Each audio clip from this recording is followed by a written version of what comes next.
बा फरमाइश तोहार तनी खोल के बताब एक बार। खाली कहे हाँ अरे ना हो धनी का बा फरमाइश तोहार तनी खोल के बताब एक बार। झुमका ले आई बुटिकवा ले आई लाली उठे लाली ना भुलाई बिजी नयका डिजाइन के फाइन नथुनिया बलमुआ ले आई बिजी नयका डिजाइन के फाइन नथुनिया बलमुआ ले आई बिजी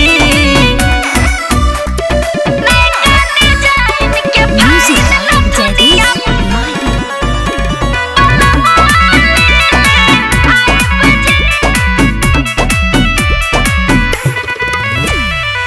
जातानी बाजारे बुधारे ले आइब बतिया तोहार हम कैसे भुलाइब। याद से ले ले आई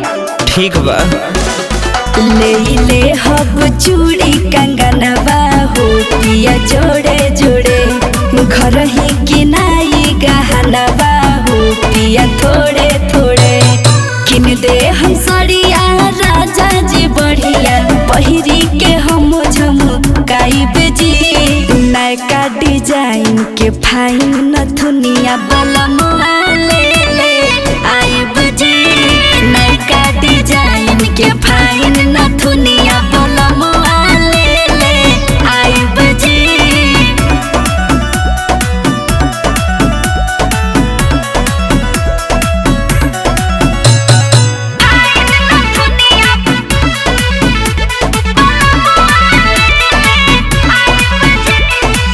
धनी हो दिलीप के तू ही बारू धन हो सब पूरा करब जवन करब पसन हो।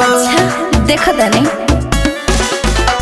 ले जाई जी कैचा के साथे हो बात मानी पिया कर बात नहीं केहू काटे हो सच कही पिया करब जे खर्चा ले हो परचा नीमन से दम भरी आई बिजी नयका डिजाइन के फाइन नथुनिया बलमुआ